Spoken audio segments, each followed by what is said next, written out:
Compañeras, compañeros,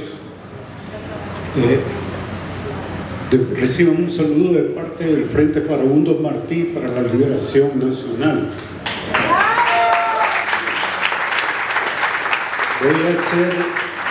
No voy a usar el documento porque es muy extenso, pero quiero hacer una muy breve reseña de algunos aspectos que siempre han unificado la lucha del pueblo de América Latina, especialmente de Centroamérica, junto con el pueblo de Venezuela, y por qué en este momento esta lucha contra el antiimperialismo tiene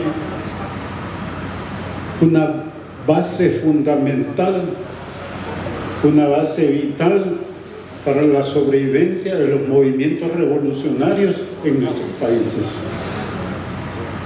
Nosotros en 1992 firmamos los acuerdos de paz.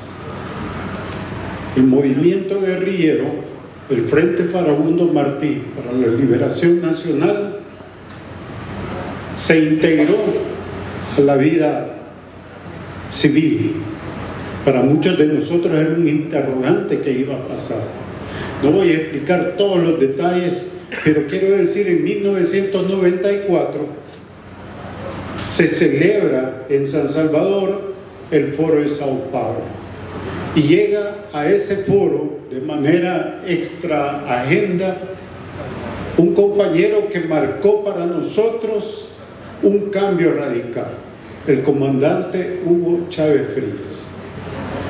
Y quiero decir, ni siquiera lo hizo dentro del auditorio oficial, sino que se hizo una actividad en un corredor del hotel donde se estaba celebrando, al cual todos asistimos y en el cual escuchamos un mensaje en el que él nos decía que aún dentro de ese proceso democrático burgués, de pseudodemocracia, de impulso del modelo neoliberal, nosotros podíamos dar la batalla y derrotar al proyecto imperialista. Ese mensaje se quedó. Para nosotros era en ese momento un desafío. Y 4 años después lo vemos a él triunfar, 1998. Nos demostró en la práctica, junto con todos ustedes, compañeras y compañeros del movimiento bolivariano, tanto en Venezuela como en América Latina, que podemos derrotar al enemigo incluso en su propio terreno. A nosotros nos tocó desde ese 98, durante 10 años, ver cómo se iba desarrollando en toda América Latina las victorias, los avances de los procesos del pueblo, progresistas, pero fundamentalmente los procesos revolucionarios. Así como 200 años antes el Libertador mostró el camino de cómo se construía, se luchaba por la independencia, ahora lo estaba haciendo el comandante Chávez en ese terreno tan complicado. Nosotros nos tardamos 10 años en aprender, en desarrollar, es decir, logramos ganar nuestro primer gobierno hasta en el 2009, ya en un momento en el cual la contrarrevolución del imperialismo contra todos estos procesos avanzaba. Nosotros llegamos al gobierno en junio del 2009 y en julio se da el primer golpe de estado de en este nuevo escenario, justo a la par nuestra en Honduras, con los hermanos hondureños. El presidente Mel Zelaya es sacado a medianoche de su casa, afortunadamente no fue asesinado, pero sí expulsado del país. Y ese proceso, a partir de ese momento, empieza esa contrarrevolución a golpear uno tras otro los proyectos progresistas y revolucionarios de América Latina. En ese escenario, en ese nuevo escenario que todavía nosotros aún no habíamos asimilado, se escucha el llamado de comuna o nada. Y nosotros reafirmamos, porque precisamente nosotros, muchos de nosotros venimos del movimiento comunal, de las comunidades, que incluso allí donde se organizó el frente, donde se organizó la lucha, porque nuestro territorio es tan pequeño que no hay un espacio en el país donde no haya población, no hay montañas, no hay espacios libres, digamos, en el que no haya gente viviendo. Entonces las montañas del frente eran precisamente la organización social, y fuimos hacia ese llamado que hizo el comandante. También tuvo una importancia significativa para nosotros, porque hay que decir, esa contrarrevolución no nos dio tiempo. Inmediatamente empezaron un proceso, por una parte de descomposición y por otra parte de persecución. Empezaron así como se ha mencionado aquí, toda una campaña mediática, pero también a utilizar actores que hasta aquel momento no habían aparecido con claridad, y era todo esto de la judicialización de la política. No quiero hablar de tanto tema porque si no me voy a extender mucho, pero decir de que ya para el 2014, cuando iba a ser el cambio de gobierno, las nuevas elecciones, ya nuestra situación estaba complicada. Y una de las cosas más complicadas era que en nuestras propias filas había duda de cómo enfrentar el imperialismo. Había dudas de si teníamos que enfrentarlo o teníamos que de alguna manera esquivarlo, simulando alguna situación que venía para nosotros a convertirse en una traición. Y así ocurrió. Bueno, pero en 2014 todo ese movimiento, pese a toda esa presión, volvemos a ganar el gobierno. Pero lo que vino después fue que se arreció la persecución contra el frente. Ya algunos nos encontramos en una situación en la cual desde la embajada de Estados Unidos, una señora que llegó a ser embajadora y que posteriormente fue la encargada de asuntos políticos en el Comando Sur, y que es la que orquesta toda esta lucha contra nuestros pueblos, no solo contra El Salvador, empezó toda esa dinámica de construir un contramovimiento social, a construir, a generar duda dentro del movimiento social acerca del rumbo revolucionario que se debe de seguir, a tratar de aparentar, a generar una imagen en la cual se falsea. Voy a cortar mucho porque quiero dar esta siguiente idea. En ese espacio es que asciende el actual presidente de El Salvador, Bukele.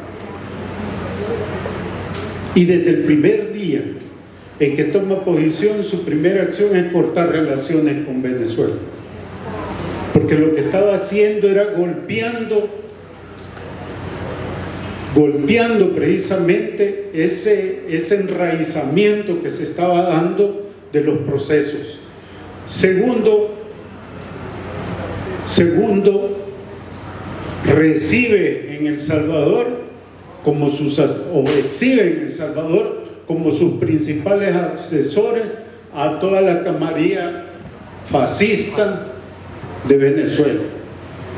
Y allí van a aparecer incluso gente que ahora es denunciada en las campañas de intentos de hackeo del movimiento de los procesos electorales aquí en Venezuela, y que contribuye en toda esta contraofensiva, en toda esta construcción contrarrevolucionaria. Finalmente, lo vemos involucrado. Todo eso tuvo una explicación de por qué ocurrió, pero involucrado en el secuestro de venezolanos en el territorio de El Salvador, en una cárcel que le han puesto de nombre Secot, y presentada como la novedad, como lo más avanzado. Yo sé que todos conocen algo de eso, pero quiero hacer un llamado muy especial. Yo he escuchado en la calle, aquí en Venezuela, cómo hay gente que empieza a ser calada por esa idea de que lo que está ocurriendo en El Salvador es algo progresista, es un modelo de combate de la delincuencia, cuando en realidad lo que está ocurriendo es todo lo contrario. Lo que hicieron ellos, primero, negociaron con los jefes de las pandillas y fueron a capturar a las comunidades, a los jóvenes, sí, algunos pandilleros, pero una gran mayoría de jóvenes que no participan directamente dentro de las pandillas. Por supuesto, conviven en la comunidad y ahí están. Jóvenes que ya estaban integrados a procesos de construcción comunal, de construcción de la juventud, como los que hemos visto en la comuna El Panal que hemos visitado. Pero además se han destruido y han tratado, mejor dicho, han construido una imagen de que estos jóvenes son la causa de los problemas, de todos los problemas de la sociedad salvadoreña. Y ese es el fascismo. Mientras nosotros estamos discutiendo, tratando de conceptualizarlo, él, como allá por los años 75 lo vivíamos, ¿verdad? Los compañeros discutiendo las características, si era fascista, si era neofascista, si era dictadura militar, mientras ellos, este es comunista, este es socialdemócrata, no distinguía. Así está en este momento, y está creando en la gente, como lo denunció la compañera palestina, está creando en la gente esa percepción de que el origen de la crisis somos nosotros mismos, el pueblo, y que entonces hay toda la justificación para hacer todo lo que están haciendo. Entonces nosotros debemos denunciar, y eso es especialmente lo que nos preocupa en este momento, cuando los compañeros o cuando los jóvenes que habían sido capturados en Estados Unidos y apresados y secuestrados, primero en Estados Unidos y después de El Salvador, y fueron trasladados a El Salvador fueron tratados con toda la hazaña, con todo el escarnio posible, porque el mensaje que querían dar es que así los vamos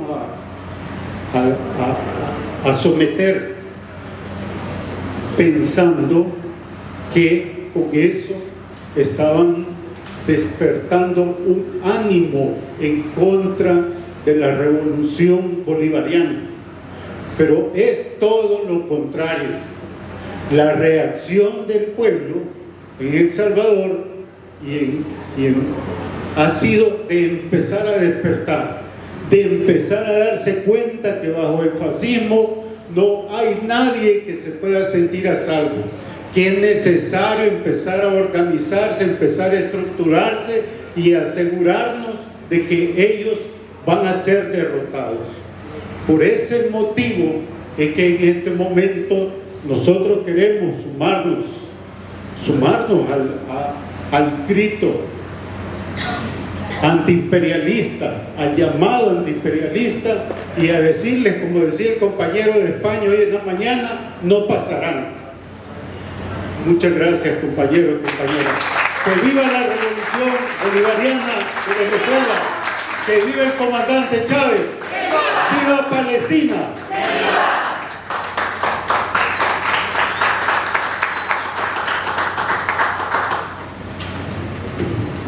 Next speaker, Communist Party of Colombia.